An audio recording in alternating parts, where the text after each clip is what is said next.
O tema nosso hoje, como José Márcio disse, é a fé cura ou salva. E antes de iniciar, eu preciso dizer que alguns comentários eu tirei de uma palestra do Haroldo Dutra Dias. Bom, tem um orador espírita, o Dr. Décio Iandoli, da Associação Médica Espírita. Ele é oncologista, de formação.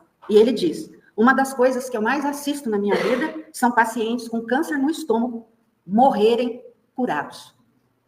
O paciente foi a óbito por causa do câncer, desencarnou, e tenho certeza que ele estava curado. Mas diz ele também, já dei muita alta para paciente adoecido, porque daí 2 ou 3 anos, ele volta com o câncer novamente, se não no mesmo lugar, em outro. Vamos entender isso? Mas, antes, uma pergunta e alguns comentários. Por que tantas curas no Evangelho? São aproximadamente 30 curas que o Evangelho nos traz. Por que Jesus curava se todas as pessoas que ele curou desencarnou? Ninguém se livrou dos portais da morte, nem mesmo Lázaro. E aí descobrimos que as curas, elas chamam a atenção para um outro ponto. Que ponto seria esse? Para onde Jesus apontava quando ele disse, a tua fé te salvou? E lendo as curas de Jesus, então, nos evangelhos, nós encontramos um padrão. E o padrão é que em inúmeras curas, ele diz expressamente essa frase. E em outras, ele deixa subentendido. Ele termina a cura, a pessoa se curou e ele diz, a tua fé te salvou. Salvou? Quer dizer que o doente estava em perigo? Então, essa é uma lição preciosa e esse é o elemento que se destaca dos demais em todas as curas. O que é, afinal de contas, salvar? Salvar-se de quê? Qual é o perigo? Portanto, parece que esse elemento salvar merece uma reflexão mais profunda diante das curas. E a partir desse momento, é preciso que nós nos perguntemos, o que, na verdade, gerou a doença que está no meu corpo físico? Assim, antes de entendermos isso também, primeiro vamos entender de onde surgem os sintomas das doenças. Vamos deixar de lado, por um minuto, as questões espirituais. Vamos pensar do lado material. Qual é a função da dor em um organismo vivo? Proteção e preservação. O caso é que, se não sentíssemos dor, não conseguiríamos manter o nosso corpo físico intacto por 24 horas. Por quê? Poderíamos colocar a mão no fogo, numa chapa quente, e não sentiríamos dor. E quando notássemos, poderíamos já não ter mais mão. Então, a função da dor é de preservação. A dor alerta o nosso organismo, dizendo, há algo de errado. Certo? Nós temos uma enfermeira padrão aqui, é uma Rosa? A dor nos alerta. Certo? E a partir daí, essa dor, essa febre, essa mensagem do corpo, ela terá que ser decifrada. Ok? Se for uma febre, pode ser uma infecção, pode ser uma inflamação, mas ela está indicando alguma coisa. Estou com uma dor aqui, eu preciso lá ver o que é essa dor que está aqui. Assim, podemos dizer que desde os organismos biológicos mais simples, até essa maravilha que é, né, nosso corpo humano, a dor sempre foi uma condutora, uma corretora de rota. Ela que conduz, ela que alerta, ela que aponta. Há algo de errado com o nosso corpo físico. Segunda coisa, precisamos saber o que é a doença. Veja, toda doença, orgânica ou psíquica, como dizem os médicos, e hoje com muita veemência, ela é efeito, não é causa. O corpo funciona, gente, como uma espécie de esponja, que faz o quê? Ele suga aquilo que vai dentro da nossa alma. Portanto, são nossos pensamentos e nossos sentimentos que nos levam à saúde ou à doença. Todos entendemos esse ponto? São os nossos pensamentos, isso cientificamente comprovado. São os nossos pensamentos, os nossos sentimentos que levam o nosso corpo físico a adoecer. É importante a gente entender isso, porque costumamos imaginar, veja bem, o nosso corpo físico como algo que está lá fora.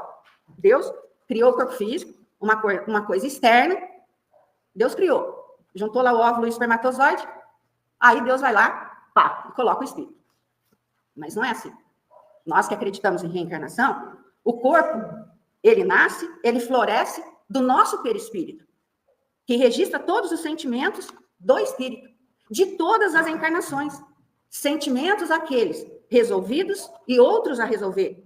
Sentimentos que nós já dominamos e sentimentos que nós teremos que dominar. Está tudo registrado no nosso espírito. Porque tudo que nós aprendemos, nada se perde. Ok? Portanto, o corpo, nosso corpo físico, ele é uma expressão do espírito. O corpo é um retrato do nosso espírito. Mas ele não retrata apenas aquilo que a gente gosta. Ele não retrata apenas aquilo que é visível. O corpo retrata a nossa parte oculta. Aquelas que a gente, muitas vezes, não quer admitir nem para a gente mesmo. Que Emmanuel vai chamar, numa belíssima mensagem, de os nossos pontos mortos. Que são aquelas situações, ou aquelas posturas emocionais, psicológicas e psíquicas, que estão aqui dentro, causando algum prejuízo. E quais são os nossos pontos mortos? O egoísmo, a vaidade, a mágoa, o rancor, a inveja, o apego material, a ânsia de poder, a gula. Assim sendo, se referindo aos pontos mortos, Emmanuel está a nos dizer de situações em que nosso sentimento e nosso pensamento se prenderam, se enrolaram em pessoas ou em coisas, nesta vida ou em outras. Que geram em nós, até o presente momento, se aquele sentimento não foi resolvido, se aquela emoção não foi resolvida, geram em nós, até o presente momento, atitudes e comportamentos negativos, que levam a quê? Ao adoecimento do corpo físico. E tudo isso é porque acreditamos que as coisas que acontecem conosco, acontecem de fora para dentro. Mas tem uma triste notícia, gente, para dar para vocês. Na verdade, somos nós que acontecemos para as coisas. Ou seja, as coisas acontecem de dentro para fora.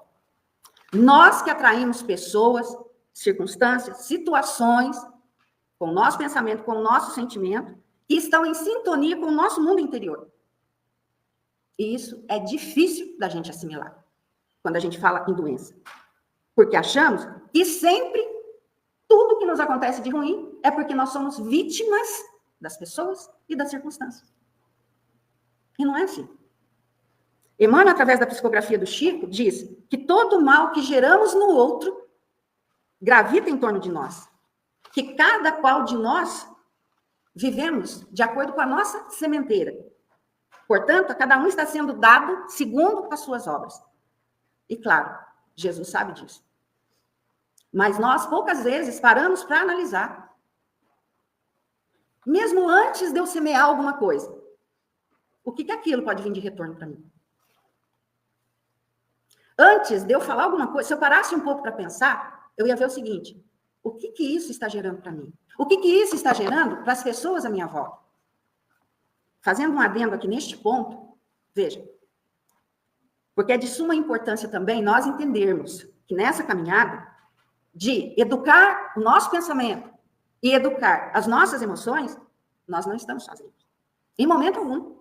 Nem antes e nem depois da constatação que tem algo de estranho aqui dentro de mim. E que eu que sou o responsável. Ninguém é responsável. E aí entra algo que também passa despercebido. Que precisamos nos conscientizar que se não houvesse a misericórdia divina trabalhando em nosso favor, que vem nos tirar de um círculo vicioso, do qual, com certeza, não seríamos capazes de sair sozinhos, essa misericórdia, se eu parar um pouquinho para prestar atenção, ela se manifesta de 1000 modos. Porque a misericórdia divina usa de tudo para nos fazer nos encontrarmos. E sabe por quê? Porque o amor de Deus é ousado.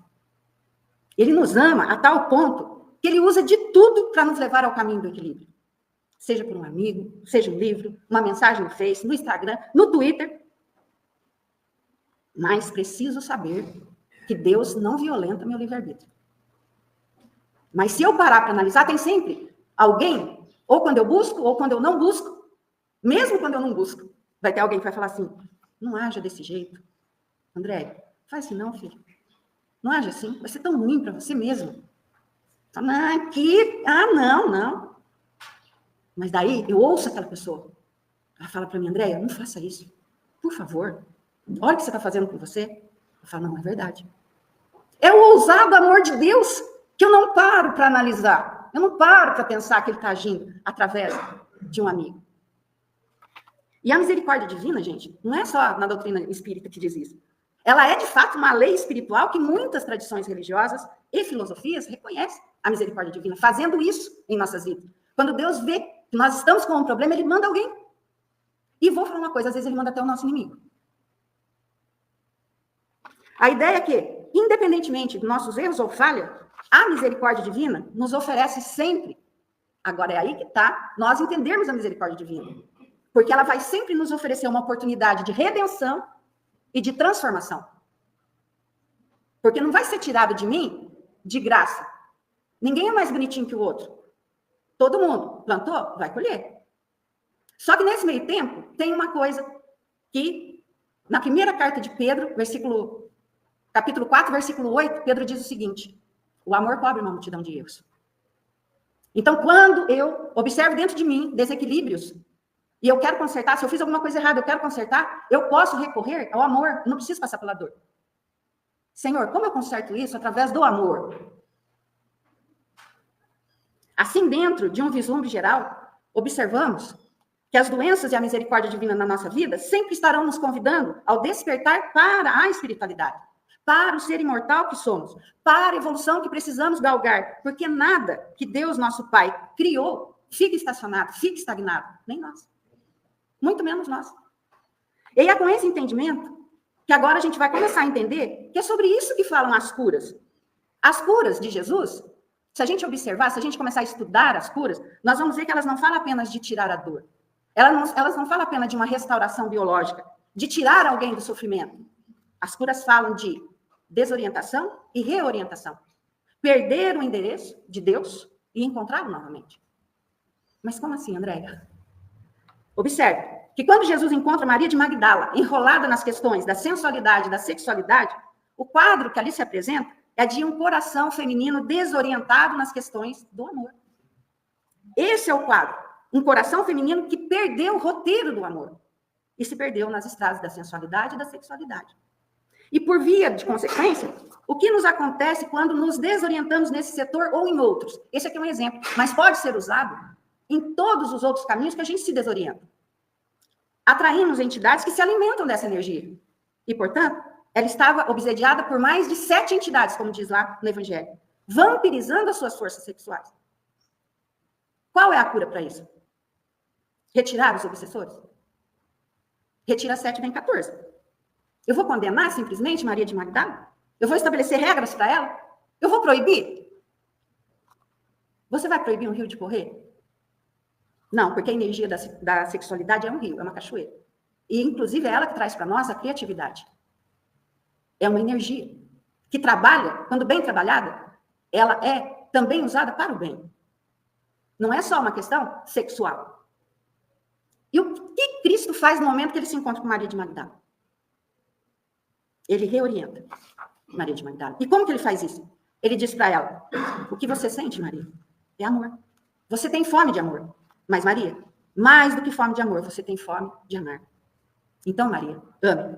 Ame os deserdados do mundo. Recebe-os como se fossem seus filhos. Ama. Ama muito. O que fez Jesus, então? Não recriminou? Reorientou. Redirecionou. Reposicionou. Voltou Maria para sua rota de evolução espiritual. A partir desse momento, então, a cura, gente, é uma questão de tempo. É uma questão natural. E ela aconteceu com Maria. Maria de Magdala não só se curou, ela se redimiu. Isso é um ponto a mais. Porque ela cortou ali, naquele momento. Ela deu um salto na sua evolução espiritual. E realmente podemos constatar que ela se salvou. Dos males que ela alimentava, que a atormentavam e que a desequilibravam. Entendeu?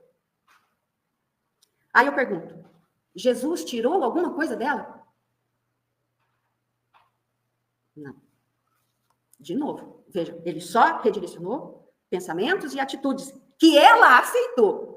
Não violentou também o livre-arbítrio dela. Que ela colocou em prática. E é isso que Jesus quer de nós, para a nossa cura. E sim, podemos dizer que sofrimento, essa é a marca da transição planetária. Mas o que nós não podemos esquecer? Que Jesus é a cura. Portanto, o nosso parâmetro de orientação é Jesus. É a postura dele que deve nos orientar. São os ensinamentos dele que devem nos orientar. São os exemplos dele que devem nos orientar. E é por isso que não importava para Jesus se o paralítico voltaria a andar, se o cego voltaria a enxergar, se o leproso ficaria limpo, se o obsediado ficasse em equilíbrio. E depois ele desencarnar. Porque Jesus não visava a cura de corpos, mas a cura de almas. E uma alma curada, gente, ela cura o seu corpo. Uma alma curada que ouve os ensinamentos do mestre, guia Jesus, se salva de si mesma. E nada mais a perturbará. Portanto, o doente, ele será salvo com os ensinamentos do Cristo colocados em prática, dos despenhadeiros, das dores da sua alma. Pela sintonia que começa a desenvolver com os ensinamentos do Cristo, que o leva a sintonizar com o ousado amor de Deus, de maneira efetiva. Então, nessa altura, já percebemos nitidamente, então, que o assunto da cura tomou uma outra proporção que sequer suspeitávamos. Nós pensávamos que as curas do Evangelho fossem curas de corpos, para, de repente, mostrar o poder de Jesus. Ah, ele pode fazer isso, ele pode fazer aquilo, ele pode fazer aquilo. Não. Ali naquelas curas tem todos os remédios para as nossas doenças. Nessas 30 curas, tem exatamente para a doença de cada um de nós, seja o que for que nós sentimos nesse momento. Mas quando eu constato que as curas de Jesus é para curar o nosso espírito, porque é isso que vai nos salvar, de nós mesmos. E aí entendemos que Jesus não veio para salvar, para pura e simplesmente nos salvar. Aí ele veio e salvou todo mundo. Salvou eu, a Rosa, a Neonete, não, já salvou. Não, sinto muito. Ele veio nos ensinar a nos salvar. Porque nós precisamos nos vencer. Vencer justamente essas emoções negativas e esses sentimentos negativos que estão nos levando a adoecer. E aí entendemos, então, também uma partezinha da oração do Pai Nosso. Quando diz assim, Senhor, livra-nos do mal. E quando a gente lê, ou quando a gente fala na oração do Pai Nosso, Senhor, livra-nos do mal, a gente automaticamente pensa, né, que tem uma pedra, Senhor, livra-me, eu não quero tropeçar. Não deixa eu cair, não deixa o meu amigo me passar a perna, não deixa o outro lá me puxar o tapete, não. Jesus foi muito claro. Quando eu entendo, Senhor, livra-nos do mal, que ainda está dentro de nós, e que a sintonia desse mal que está dentro de mim está acarretando tudo isso que está acontecendo comigo. É por isso que a ação curadora do Cristo é uma ação que vai nas causas que geraram a dor, em algum nível, emocional, psicológico ou espiritual. Agora, é claro que diante de muitas dores, eu não vou só procurar um psicólogo. Muitas vezes precisamos de um acompanhamento médico, precisamos de tomar um remédio. Por quê? Por que a gente chega nesse ponto? Porque as mazelas da nossa alma, os nossos pontos mortos, já somatizaram no nosso corpo físico. Ou seja, os abalos emocionais já estão se manifestando no meu corpo físico. Uma úlcera, uma dor de cabeça que não passa de jeito nenhum. Por isso, o quanto antes precisamos encontrar o sentido da nossa vida. O quanto antes precisamos procurar o sentido espiritual das nossas vidas. E assim, vamos voltar lá na constatação do Dr. Décio Iandoli, da Associação Médica Espírita, onde ele diz, o paciente com câncer desencarnou e eu tenho certeza que ele foi curado. Desencarnou ali, esquádrico do câncer, né? Acabou com ele. Mas o Dr. Décio Iandoli diz, eu tenho certeza que ele morreu curado. O paciente que morreu do câncer curado é aquele que, através do tratamento paliativo, teve a oportunidade, nesses momentos derradeiros dessa encarnação, de repensar a sua vida. De, naqueles momentos, pedir perdão ou de perdoar. Teve a oportunidade de devolver algo que ele tomou e que não era dele. Não era seu por direito. Assim como Zaqueu. E é assim que ele passa para o outro lado, curado do mal do seu espírito que causou o mal físico, que causou aquele câncer. E podemos dizer que sim, que ele se salvou de si mesmo. Daquilo que estava provocando aquela dor horrível, através de colocar os ensinamentos do Cristo em prática, mesmo que essa pessoa não conhecesse ao Cristo. Porque, na verdade, a lei de Deus está na nossa consciência. E aquilo está me fazendo mal. E na hora daquela dor, que eu me vejo ali, sem muito o que fazer, o que vem dentro de mim? Senhor, meu Deus, eu fiz isso, eu fiz aquilo, machuquei aquela pessoa, fiz isso, aquela outra, não sei o quê. Eu quero refazer tudo isso, porque eu estou vendo que agora nada disso faz sentido. Então, ele estará pronto para a próxima encarnação, ele estará depurado dessas mazelas que tanto mal fez a ele. E na próxima, ele já vai agir com mais humildade e não com tanto egoísmo, com mais fraternidade, com mais bondade no seu coração. Isso é a evolução espiritual que vem através da dor. Então, a dor, gente, não é aleatória. Deus colocou a varinha de condão aqui na minha cabeça e vai falar assim: André, você vai quebrar uma perna. Jamais Deus vai fazer isso. André, você vai ter tal coisa. Assim como também não vai falar: André, você vai vir desse jeito, viu? A mais bonita de todas, a mais inteligente de todas. Não, tudo é conquista. Não é de fora para dentro, é de dentro para fora. Agora, também sabemos que a doutrina dos espíritos, que amplamente divulga, é que todo sofrimento tem data certa para acabar. E olha que coisa maravilhosa e miraculosa isso. Todo sofrimento tem data certa para acabar. Esse é o grande milagre. Só depende de nós. Da nossa força de vontade. E é essa força consoladora do Espiritismo que diz que nós não morremos e que o Espírito é imortal, mas todo sofrimento tem data certa para acabar e que só depende de nós, é que só depende de nós buscarmos os ensinamentos do Cristo e procurar colocá-los em prática. Todos nós. Assim sendo, assim entendendo, que paciência e resistência, fé, esse é o sentido que nos dá a orientação para a nossa vida. E pasmem, que é por falta desse sentido que as pessoas estão adoecendo. A importância do Cristo em nossas vidas. Falta de fé. Pois a fé verdadeira e com entendimento, nesse algo maior, provoca, gente, uma resistência moral e psíquica. Assim entendemos que a fé cura. A fé cura? Cura. Mas é preciso antes me salvar de mim mesmo. Dizendo firmemente e com atenção e significação da mensagem dessa frase no Pai Nosso ensinado por Jesus. Toda vez que nós orarmos o Pai Nosso, vamos dar uma paradinha no Senhor. Livra-nos do mal.